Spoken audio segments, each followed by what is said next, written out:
বন্ধুরা, আমি আবার এসে গেছি সুপ্রিয়ার প্রাণরমনা থেকে। আমি সুপ্রিয়া। আজকে তোমাদের জন্য একটা খুব চটজলদি একটা জলখাবার হয়, সেরকম একটা জলখাবার দেব। জলখাবারটা কিচ্ছু না, শুধু একটা আলু, হাফ কাপ দই, হাফ কাপ সুজি, একটু নুন, একটু সাদা জিরে, একটু আদা কুচি দিয়ে, সামান্য তেল দিয়ে, তেল লাগেই না বলতে পারো, তেল ছাড়া একটা সুন্দর একটা রেসিপি আমি তোমাদের সাথে শেয়ার করব। তোমরা করে খেয়ে দেখবে, তোমাদের নিশ্চয়ই ভালো লাগবে আশা করি। দেখো আমি কি কি কেমন করে করছি। এই দেখো, আমি একটা মিক্সি দিলাম, মিক্সিটা ছোট মিক্সি নিলাম।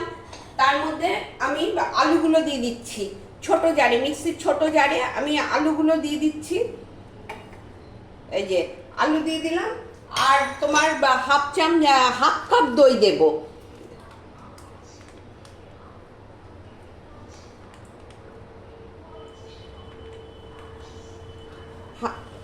হাফ কাপ দই এর মধ্যে মিশিয়ে দিচ্ছি।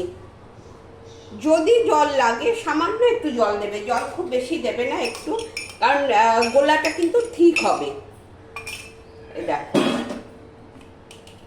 আমি জল আপাতত আমি জল দিচ্ছি না, আমি একবার ঘুরিয়ে দেখি, যদি হয়ে যায় তাহলে আর জল দেবো না। এবার আমি মিক্সিটা চালু করব। এই দেখো, এবার আমি মিক্সিতে করে নিচ্ছি। এটা এবার একটা বোলের মধ্যে ঢেলে নিচ্ছি। এই যে এটা ঢেলে নিলাম। এবার হাফ কাপ সুজি এর মধ্যে দিয়ে দেব। হাফ কাপ সুজি দিয়ে এইটা গোলাটা করব। গোলাটা কিন্তু খুব পাতলা করো না। আচ্ছা, এর মধ্যে একটু নুন দেব,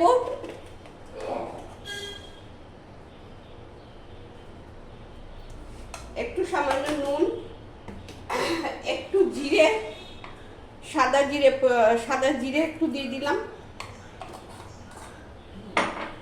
একটু আদা কুচিয়ে দেবে। আদা থেতো করে দিও না, ভালো লাগবে না, আদাটা কুচিয়ে দেবে।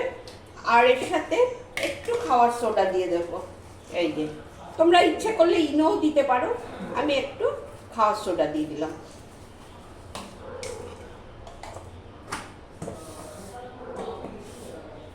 খাওয়ার সোডা দিয়ে আমি ব্যাটারটাকে ভালো করে এই গোলাটাকে মাখবো। এই যে ভালো করে গোলাটাকে মেখে আমি 5-7 মিনিট ঢেকে রাখবো। এইভাবে 5-7 মিনিট ঢাকা থাকবে। এই যে ঢেকে রাখলাম। এই দেখো, আমি এবার ঢাকাটা খুলি। এদিকে আমি কড়াইতে জল বসিয়ে দিয়েছি, জলটা একটু গরমও হয়ে গেছে। আর এই দেখো, এই সুজি দিয়ে আলু দিয়ে এটা বেশ ঘন হয়ে গেছে, খাবার সোডা দেওয়াতে ফুলে উঠেছে। এইবার এটা একটু একটু করে দেবো। তার আগে জলটা গরম হয়ে গেছে, আমি এর মধ্যে একটু সাদা তেল ব্রাশ করে নিই, সাদা তেল মেখে নিই। এই যে এই থালাটার মধ্যে একটু সাদা তেল মেখে নিলাম। ঠিক আছে, সাদা তেল মেখে আমি এটা ওপর দিয়ে বসিয়ে দিলাম। বসিয়ে দিয়ে এবার একটু একটু করে চামচে দিয়ে দিয়ে দেব। এটা ভাপে হবে, বুঝলে তো?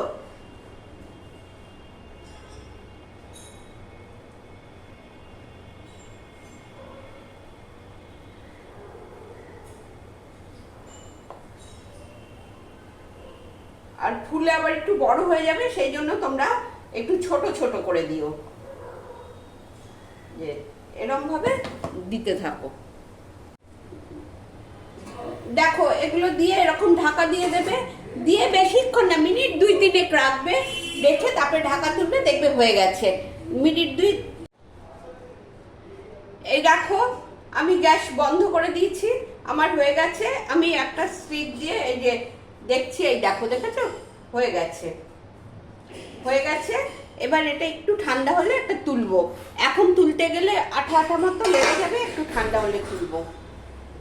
এই যে একটু ঠান্ডা হোক, তারপরে তুলবো। এই দেখো এবার একটু ঠান্ডা হয়ে এসছে, এবার তুলছি। এই দেখো, দেখেছো উঠে আসছে। এই দেখো,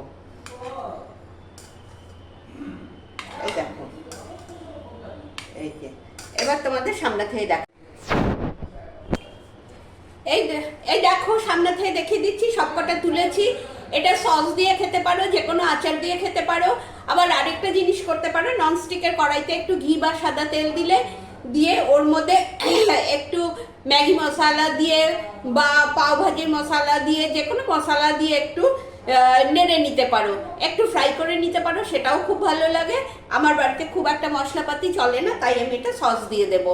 ঠিক আছে, তোমরা কিন্তু অবশ্যই করো। এটা ভীষণ সফট হয়, দেখো ভীষণ সফট এবং ভীষণ টেস্টি হয়। সবথেকে বড় কথা, চটজলদি হয়ে যায়। তোমার বাড়িতে যদি কোনো গেস্ট আসে তাকেও তোমরা দিতে পারো। এটা খেতে অত্যন্ত সুস্বাদু হয়। তোমরা করে অবশ্যই আমাকে কমেন্টে জানাবে এবং একটু প্লিজ শেয়ার করে দিও তোমাদের সবার মধ্যে। যারা এখনো সাবস্ক্রাইব করনি, সাবস্ক্রাইব করে পাশের বেল আইকনটা টিপে দিও, যাতে তোমরা সব কিছু আমার চট করে দেখতে পাও। ঠিক আছে, ওকে, আজকে এখানেই তবে আসি, এখানেই আমার ভিডিও শেষ হচ্ছে। আবার নেক্সট ভিডিওতে তোমাদের সাথে দেখা হবে। টাটা।